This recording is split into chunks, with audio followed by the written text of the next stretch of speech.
করার জন্য আপনি এগিয়ে চলুন। আপনাকে যে যাই বলুক না কেন কান দেবেন না। কারণ আপনার যেটা লক্ষ্য রয়েছে সেই লক্ষ্যটা পূরণের দায়িত্ব আপনার একারই। আপনার পাশে ঈশ্বর রয়েছেন, আপনার পাশে সৃষ্টিকর্তা রয়েছেন। আপনি যাকেই মানেন না কেন সে আপনার পাশে রয়েছে। আপনি এগিয়ে যান। আপনি আপনার লক্ষ্য থেকে সরবেন না। আপনার লক্ষ্যের দিকে এগিয়ে যান। যে যেভাবেই আপনাকে বলুক না কেন, যেভাবেই আপনাকে জোর করুক না কেন, সেই মানুষটি, যে মানুষটি আপনার জন্য সমস্ত কিছু করতে পারে সেটা একমাত্র আপনি। নিজের উপর বিশ্বাস হারাবেন না কখনো। আমি দেখছি অনেকের ক্ষেত্রেই আপনারা প্রচুর পরিমাণে পরিশ্রম করেছেন কিন্তু সেই অনুপাতে আপনি ফল পাচ্ছেন না। সেই অনুপাতে আপনি কিছু দেখতে পাচ্ছেন না। ফল বা আয় যাই বলুন না কেন, সেই অনুপাতে আপনি কিছু দেখতে পাচ্ছেন না। তাদের উদ্দেশ্যে বলছি, আপনাদের জন্য এই মুহূর্তে অনেকেই দেখছি ডাউটে রয়েছেন। মানে আপনাদের ২য় চিন্তাভাবনা আসছে যে আপনারা যেটা করেছেন সেটা সঠিক কিনা?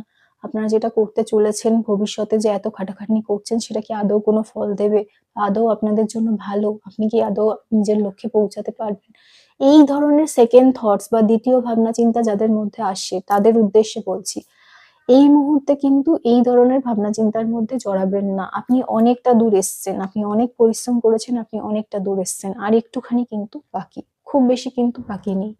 ঈশ্বর আপনাকে এটাই বলতে চাইছেন বা সৃষ্টিকর্তা আপনাকে এটাই বলতে চাইছেন যে আপনি নিজের কাজ যেটা করছেন সেটা কোনোভাবেই থামাবেন না। কারণ আপনি যদি থেমে যান আপনার লক্ষ্য কিন্তু কোনোদিনও পূরণ হবে না। আপনি ছাড়া আপনার লক্ষ্যে আর কেউ আপনাকে পৌঁছে দিতে পারবে না। আপনার যতই মনে হোক না কেন, আশেপাশের লোক যতই আপনাকে সরিয়ে আনতে চাক না কেন আপনার যে উদ্দেশ্য আছে সেখান থেকে, আপনি কি করবেন?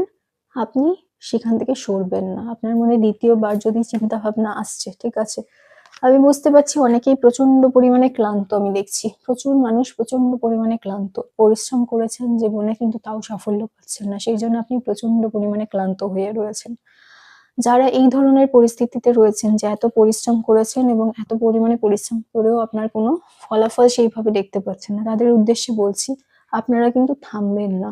এমন অনেক মানুষজন রয়েছে, দ্য ডেভিল এমন অনেকজন রয়েছে যারা আপনাকে আটকাতে থাকবে। আপনাদের মধ্যে যে ষড়রিপু রয়েছে, যার লোভ থেকে শুরু করে মাৎসর্য অব্দি, ঠিক আছে? যে ষড়রিপু রয়েছে প্রত্যেকটাই কিন্তু আপনাকে আপনার লক্ষ্য থেকে টেনে আনতে বা সরিয়ে আনতে চাইবেন। তাতে কিন্তু পা দেবেন না। আপনার লক্ষ্য খুব শিগগিরই পূরণ হবে।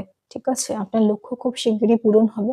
আপনি অবশ্যই নিজের লক্ষ্যে স্থির থাকুন। যেভাবে পরিশ্রম করে চলেছেন সেইভাবে পরিশ্রম করুন। অন্য কারোর কথায় দয়া করে কান দেবেন না। সেটা আপনার জন্য ভালো হবে না। সবাই খুব ভালো থাকবেন। এই রিডিংটাকে ক্লেম করার জন্য লাইক, শেয়ার, সাবস্ক্রাইব করবেন। যদি ফেসবুকে দেখে থাকেন ফলো করবেন। নমস্কার।